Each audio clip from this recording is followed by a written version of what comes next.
오늘 느헤미야 5장 1절에서 5절 말씀을 통하여서 하나됨을 굳게 지키려면 이라는 말씀의 제목으로 하나님의 말씀을, 하나님의 은혜를 나눕니다. 우리 삶 속에서 하나님의 은혜를 통하여서 하나됨을 지켜야 되는 것, 참으로 중요한 일이죠. 하나님과 하나가 되어지고 내 이웃과 하나가 되어지는 것. 이 하나됨은 그런데 그냥 이루어지지 않습니다. 왜냐하면 인간의 마음 속에 이 분열된 마음, 또 이 죄성과 편협함, 또 미움과 시기, 질투가 이 하나됨을 너무나 쉽게 깨트리기 때문에 그렇습니다. 특히 이 마귀의 미혹이 극심하기에 이 하나됨은 반드시 힘써서 지켜야 될 덕목입니다. 그냥 내버려 두면 되는 것이 아니라 힘써서 피 흘리기까지 지켜야 싸울 때 비로소 이룰 수 있다는 것입니다. 오랜만에 이제 또 느헤미야 말씀을 같이 묵상하게 되어지는데요. 오늘 말씀은 느헤미야와 이스라엘 백성들이 이제 비로소 52일 만에 이제 성벽 재건의 공사를 끝냈습니다. 어떻게 끝냈습니까? 쉽게 일사천리로 끝내었나요? 아니에요. 대적의 공격도 있었고 방해도 있었습니다. 그럼에도 불구하고 52일 만에 성벽 재건의 공사를 끝낼 수가 있었습니다. 여러분, 얼마나 대단한 일이에요. 포로를 70여 년의 포로 생활을 마치고 돌아와서 성벽을 재건한다는 것, 참으로 대단한 일입니다. 특히 오늘 본문은 느헤미야가 예루살렘 총독이 된 지 12년이 지난 후에 그런 내용의 말씀입니다. 외적으로는 이제 성벽 재건이 끝났습니다. 하지만 오늘 본문 우리가 읽었던 말씀의 내용처럼 이 내적으로는 이스라엘의 또 이 내부 사정은 어땠느냐? 이 지배층의 권력남용, 또 경제적인 어떤 불균형, 또 먹고 사는 문제가 완전히 다 무너졌습니다. 자신의 자식들을 다 총으로 가지고 있는 농가 밭을 다 남에게 저당 잡히고 빼앗기는 그런 현실. 그동안 그들이 지켜왔던 공동체의 하나됨이 완전히 깨지고 말았다는 것입니다. 오히려 포로 생활보다 더 힘들고 더 어려운 상황으로 치달았다는 것이지요. 이처럼 이스라엘 백성들의 하나됨이 깨지게 되어지자 어떻게 되어졌느냐? 개인의 신앙 또한 깨지게 되고 가정도 깨지게 되고 사회 전체의 어떤 분열로 확산되어졌다는 사실입니다. 여러분, 십자가의 복음은 죄로 인하여서 깨어진 인간과 하나님과의 관계를 이어주는 능력이 있는 줄을 믿습니다. 이게 바로 십자가의 복음이지요. 실제로 예수 그리스도는 깨어지고 나누어진 이 세상의 관계를 하나로 만들려고 이 땅에 오신 것입니다. 오직 유일하신 우리 구원의 길, 예수 그리스도만이 우리를 싸매어주고 우리를 회복시킬 수 있다는 사실입니다. 그렇다면 우리가 이 십자가의 복음을 믿는다면 하나됨을 지켜야 되겠죠. 하나님께서 하나님과 하나 되도록 이처럼 십자가의 은혜로 우리 긍휼을 베풀어 주셨는데 이 사랑을, 이 은혜를, 이 하나됨을 깨치지 말아야 될 것입니다. 그런데 사단은 계속 이것들을 깨치고 넘어지고 포기하게 만듭니다.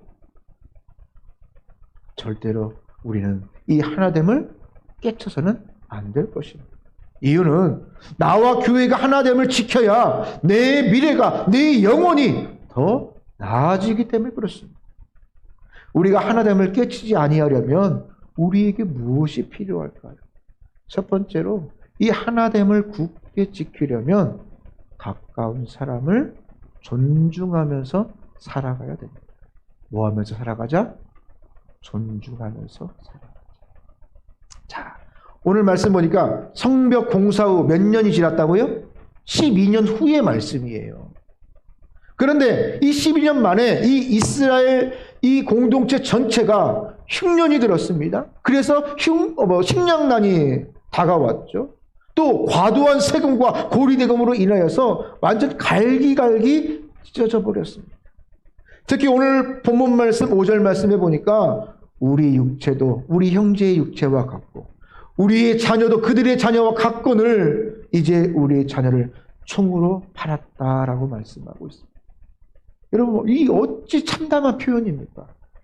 당시 이 지배층은 자기 이익을 위하여서 이 고리대금 등을 통하여서 가난한 동족들을, 자신의 이웃을 오랫동안 착취했다는 것입니다. 이 지배층들이 동족을 존중하고 배려하기보다는 자기의 편안함과 안락함을 먼저 선택했기 때문에 이런 현상이 벌어졌을 것입니다. 이처럼 가장 가까운 이웃끼리 서로를 향한 이런 존중을 잃어버렸기 때문에 사회 곳곳에 분열이 더욱더 넘쳐났다는 것이죠. 이 존중이라는 단어는 단수일까요? 복수일까요? 단수가 아니라 복수입니다. 그냥 혼자만 존중하는 것이 아니라 서로 존중하는 것입니다. 일방적이지 않고 쌍방적인 것입니다. 관계적인 용어입니다. 존중은 죄인인 인간이 하나님의 시각으로 무장하여서 가질 수 있는 성령님의 은사인 것입니다. 그냥 되어진 것이 아니에요. 하나님의 시각으로 무장되어져야 가질 수 있는 성령님이 주시는 은사인 것입니다. 실제로 이 인간의 존중은 한결같지 않습니다. 한 번은 존중할 수 있어요. 그런데 상황과 처지에 따라서 시시각각 변해져 가는 것이 인간의 모습일 것입니다. 우리가 그래서 존중받기를 원한다면 나부터 먼저 상대방을 존중하면서 살아가야 할 것입니다. 마태복음 7장 12절 말씀이 이제 별명이 있습니다. 황금률인 황금률. 그러므로 무엇인지 남에게 대접받고자 하는 대로 너희도 남을 뭐하라? 대접하라. 이것이 율법이요 선지자니라. 황금률입니다. 하지만 현대사회는 물질로, 사회적인 지위로, 명예로, 학력으로 사람들을 구분합니다. 끼리끼리 서로 구분하려고 합니다. 심지어 믿음의 공동체조차도 다양한 이유로 하나됨을 깰 때가 많이 있습니다. 하지만 하나님이 원하시는 존중은 믿음으로 변화되고 물과 성령으로 거듭난 삶에서 시작되어서 상대방을 높이고 하나됨으로 더 굳건해지는 하나님이 주시는 은혜라는 것입니다. 우리가 잘 알고 있는 노예였던 오네시모. 이 오네시모가 누구의 집에서 종살이 했습니까? 빌레몬의 집에서 종살이를 했죠. 그런데 빌레몬의 집에서 만약에 존중받았다면 그가 목숨을 걸고 도망쳤겠습니까? 아니죠. 어떤 이유인지는 모르지만 그는 존중받지 못하였기 때문에 그는 그 집을 목숨을 걸고 도망쳤습니다. 도망가서 누구를 만나요? 바울을 만나게 되었죠. 놀랍게도 바울은 자신을 노예가 아니라 주님의 자녀, 하나님의 자녀로 축복받을 하나님의 자녀로 존중해 주었다는 것입니다. 당시 이 상식을 파괴한 이 바울의 존중이 결국 오네시모를 변하게 만들었습니다. 그래서 하나님이 이루도록 하나님의 자녀로서 다시 거듭 태어날 수 있도록 만들어 주었다는 것입니다. 훗날 오네시모가 변화되어서 이 골로새 교회에 다시 돌아왔을 때 빌레몬이 어떻게 되어 있습니까? 바울과 같이 오네시모를 존중해 주었습니다. 에이, 야, 너 우리 집에 종살이했던 그 오네시모 아니야? 너 우리 집에서 도망갔던 그 오네시모 아니야? 내가 한번 용서해 줄게. 그렇게 선시 쓰듯이 해준 것이 아니라 그를 바울이 존중해 주었듯이 오네시모를 존중해 주었다는 것입니다. 노예에서 동역자를 받아주었다는 것입니다. 이처럼 바울이 오네시모를 존중해 주었고 그 존중이 빌레몬에게 전해졌고 마침내 존중으로 모두가 주 안에서 하나 될 수가 있었다는 것입니다. 그냥 하나됨이 지켜지지 않는다는 거죠. 존중은 나 혼자서 모든 일을 할 수 없고, 그래서 다른 사람과 동역해야 할 수 있음을 인정해야 가질 수 있는 것입니다. 독불장군은 다른 사람을 존중하지 않습니다. 내가 하는데 너희는 그냥 따라오면 돼. 명령하고 그냥 따라가면 됩니다. 내 뒤를 따라와. 하지만 예수님은 항상 어린아이 하나까지도 뭐 해주셨어요? 존중해 주셨습니다. 나 혼자, 예수님이 충분히 혼자 할 수 있음에도 불구하고 다른 사람의 동역을 인정해 주었고 세워 주었고 함께 그 사역을 감당하셨습니다. 혹 내 마음속에 내가 나 없이 나만을 강조하는 나의 죄성으로는 절대로 존중과 하나됨을 지킬 수가 없다라는 사실입니다. 우리에게 이 존중이 필요한 이유는 주께서 나와 그리고 내가 싫어하는 영혼까지 존중해서 살려주었다는 사실입니다. 부족해도 존중해야 하나님과 함께 살아갈 수 있고 하나됨을 지키면서 또 세상 가운데 실족하지 아니할 수 있다는 사실입니다. 이 교육학 용어인데요. 생태적 감수성이라는 단어가 있어요. 생태적 감수성. 그러니까 어떤 일을 할 때에 그 일이 있기까지 수고한 사람을 생각하고 존중하는, 좀 어떻게 보면 예민하고 순수한 마음가짐을 뜻합니다. 생태적 감수성. 말이 좀 어렵지요. 그냥 생태적 감수성. 예를 어떤 거를 들 수 있냐면, 우리가 밥 한 그릇을 먹을 때도 그냥 이것은 내가 내 돈 주고 산 밥이 아니라 뜨거운 태양 아래에서 땀 흘려서 농부의 어떤 노력으로 얻어진 이 소중한 감사한 이 쌀밥이라고 존중하는 따뜻한 마음으로 맞이하는 어떤 그런 마음. 그냥 이 종이 한 장을 사용할 때도 그냥 사용하는 것이 아니라 하나님께서 해를 주시고 또 누가 이것을 통하여 심게 하시고 어떤 사람의 헌신을 통하여서 또 수고를 통하여서 이렇게 내가 사용하는구나 감사하는 마음. 커피 한 잔을 마셔도 커피 농사를 위하여 수고한 농부의 땀과 헌신을 존중하는 마음가짐이 바로 이 생태적 감수성이라고 말하고 있습니다. 여러분, 하나님의 교회에서 하나님의 사람들이 이처럼 모든 주변의 사람들을 이 생태적 감수성을 가지고 깊은 마음으로 대한다면 여러분 얼마나 귀해요. 좀 달라지겠지요. 그래서 이 생태적 감수성이 우리가 먼저 가까운 사람을 진심으로 존중할 때 비로소 더 깊어질 수가 있는 것입니다.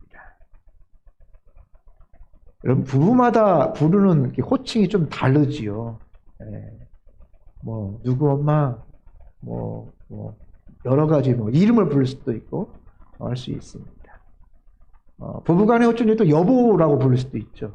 여러분 그런데 이 여보라는 이 호칭이 늘상 기본적으로 많이 부르는 호칭인데 이 여보라는 뜻이 뭔지 아십니까? 여보세요 할 때 여본 것 같아요. 여보세요를 줄여서 여보라고 생각할 수도 있을 것입니다. 그런데 그 뜻을 살펴보면요 참 귀한 뜻이 있더라고요. 저도 처음 알았습니다. 이 여보의 한자어를 보니까 여는 같을 여, 뭐뭐와 같을 여. 이 보는 보배로울 보배보입니다. 보배보. 그러니까 그 뜻이 여보의 뜻이 뭐냐면, 그러니까 보배 같은 당신. 그러니까 상대방을 부를 때 보배와 같은 당신을 그렇게 여보라고 부르는 거예요. 그냥 부르지만 보배와 같은 당신이라고 부르는 것이지요. 여러분 얼마나 존중하는 단어예요. 그렇죠. 우리가 그냥 아무런 생각 없이 부를지라도 한번 그 의미를 한번 생각하면서 보배로운 사람이구나. 보배로운 자녀구나. 보배로운 나의 부모구나. 상대방을 향해 존중하는 마음이 이처럼 필요하다는 것입니다. 예전에 지금은 이 프로가 없어진 것 같은데요. 여든이 가까운 노 부부가 이 낱말 퀴즈를 하는 어떤 그런 프로였습니다. 할아버지가 이제 그 낱말을, 이제 그 제시어를 보여주면, 이제, 할머니에게 그 낱말의 뜻을 알려주는 그런 프로였어요. 그 낱말에 뭐라고 적혀 있었냐면, 천생연분이라고 적혀져 있었어요. 할아버지가 할머니에게 이제 이것을 어떻게 설명할까 하다가, 어려운, 쉬운 단어, 표현하기 어려워서 할아버지가 할머니에게, 할멈과 나의 사이를 하는 말, 나의 사이라고 이제 설명을 했어요. 그러면 이제 할머니가 답을 맞춰야 되잖아요. 할머니가 할아버지와 나의 사이를 뭐라고 말할까? 다른 사람이 뭐라고 생각할까? 나는 뭐라고 생각하지? 그래서 빨리 알잖아, 빨리 말해봐. 그래서 뭐라고 대답합니까? 왼수라고 하는 거예요. 왼수. 그러니까 할아버지가 아니 그거 말고 내자로 하니까 할머니가 또 이어서 하는 것이 평생 왼수라고 답을 해서 정말 웃음을 주었다. 지금 짤이라고 그래서 조그만 짤막한 영상으로도 막 많이 돌아다니는 그런 영상이 있습니다. 서로를 어떻게 생각하느냐가 이처럼 다르다는 것이죠. 이게 그 이후에 이 할아버지와 할머니의 대화가 더 이제 그 이야기 잘 우리가 기억하지 못하는데 그 이후의 이야기가 이렇습니다. 할아버지는 할머니와 평생을 한 번도 안 싸웠대요. 그러니까 할머니와 자기 사이가 천생연분과 같은 그런 관계라고 생각하고 살았다는 것이죠. 그 80년을 살아가면서. 근데 할머니는 어때요? 자기 마음은 새카맣게 타올랐다는 것이죠. 한 번도 싸우지 못하고 말하지 못하고 대들지 못하고 하였기 때문에 썩어 문드러졌다고 그래요. 그래서 자기는 그 할아버지를 향해서 왼수다라고 생각하면서 살았다는 것입니다. 서로가 존중하지 못하면서 살았다는 것이지요. 우리가 상대방을 어떻게 생각하느냐 참으로 중요한 것입니다. 이처럼 가장 가까운 사람에게 존중받아야 세상에서도 존중받을 수 있는 것입니다.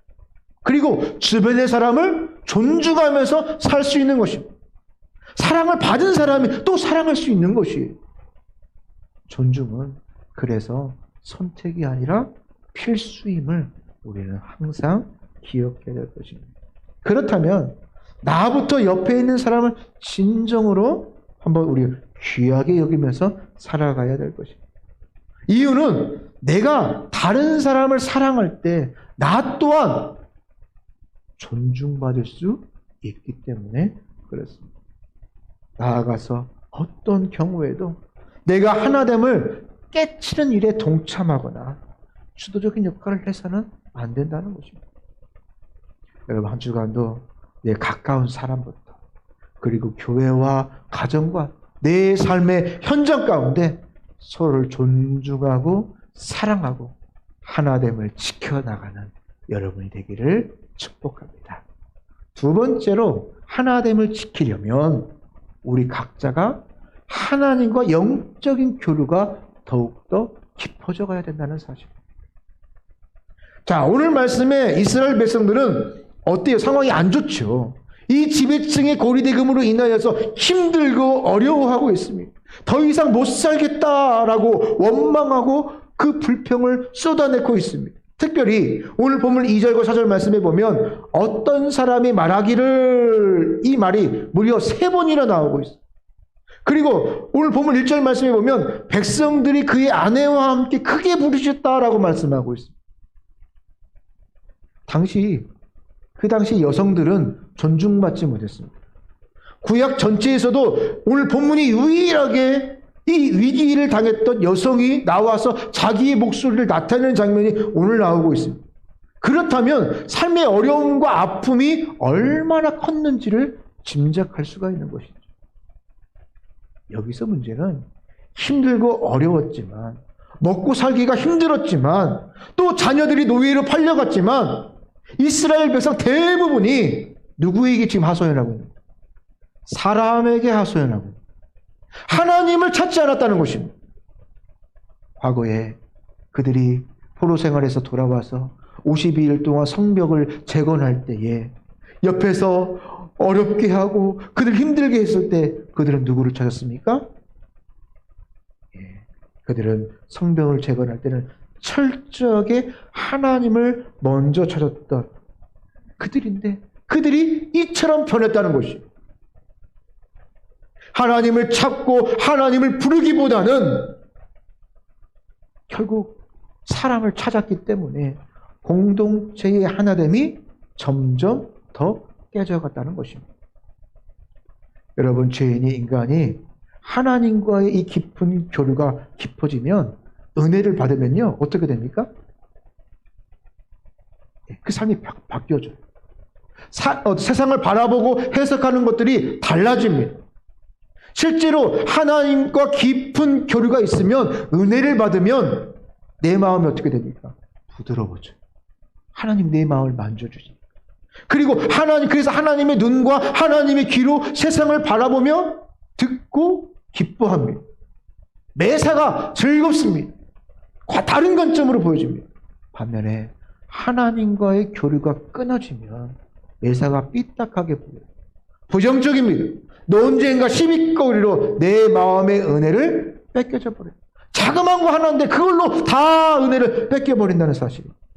이처럼 우리가 하나님과의 관계, 하나님과의 교류가 끊어지면 본인도 힘들지만 다른 사람을 힘들게 한다는 거예요.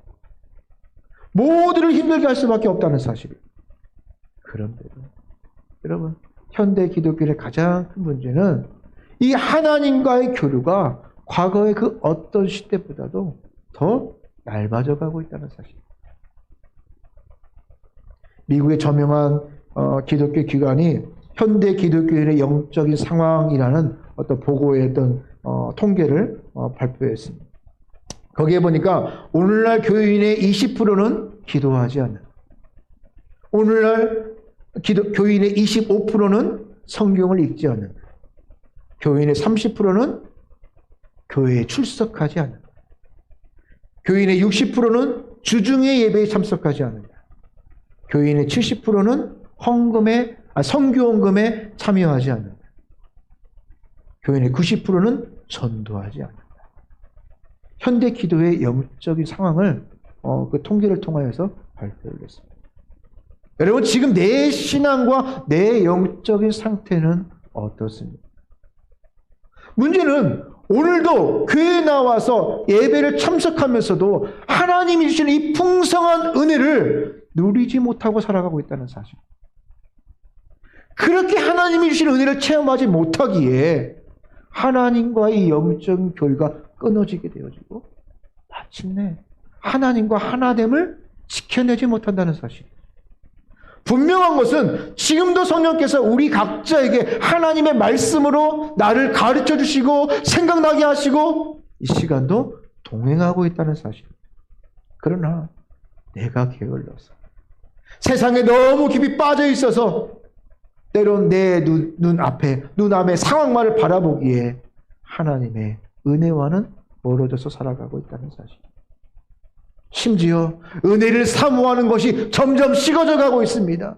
받은 은혜도 희미해져 가고 있습니다. 성도 간의 교제도 사라져 가고 있습니다. 마침내 하나님과 내 이웃과 하나됨이 점점 멀어지고 있다는 사실입니다. 세상도요, 이익과 세상의 어떤 목적을 위해서는요, 서로 어떤 연합합니다.